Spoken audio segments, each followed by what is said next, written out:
I want you to train your voice smarter, not harder. So today I'm going to share with you 3 tips to help save you hours of practice and make your practice much more effective.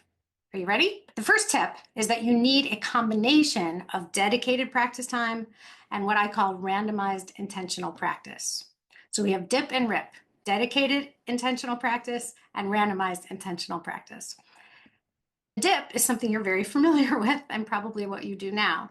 Rip is probably new to you, but it's science-based. Science shows us that if we can incorporate little random intentional moments of voice work throughout our day, 30 seconds to a minute, we will learn whatever skill we're trying to learn much, much faster. So when you're in your car, for instance, or when you're washing the dishes or sitting out on the deck enjoying your coffee or whatever it is, spend 30 seconds to a minute doing something simple but intentional that will help you learn whatever it is you're trying to learn. I can't get into the weeds of that right now, but that's what you need to do. And then, of course, you will also need your dip time, your dedicated intentional practice. But you will need less dip time the more rip time you include in your days. The second thing you need to do in your practice is incorporate much more play. Play works about 90% faster than just hammering away at things. I don't know specifically the reason, but my guess is that when you're playing, you're not so worried about the result. You're not invested in the outcome. You're just having fun.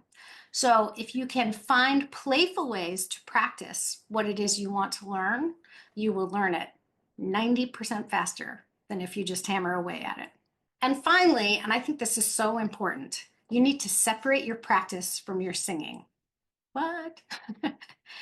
What I mean by this is that, yes, of course, you need to do your dip work, your dedicated focused practice time where you're working on the technique, doing all those things that you need to do to learn to sing better.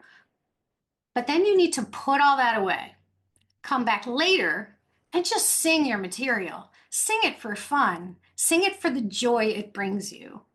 Some of what you did earlier will stick, some won't. More will stick tomorrow. But if you are constantly working on the technique while you're singing your music, you are just practicing being in your head. And that means that's what you're going to take up on stage or take into the audition room. And that will not feel good to you or to your audience. So practice when you practice and sing when you sing. So let's sum this up. You need a combination of dip, dedicated intentional practice, and rip, randomized intentional practice in your days. Second, you need to incorporate as much play as you can into your practice. And finally, practice when you practice, sing when you sing. If you found this useful, great. Please share it with any singer you feel needs to hear it. And if you'd like more tips like this, put yes, please in the comments or DM me and introduce yourself.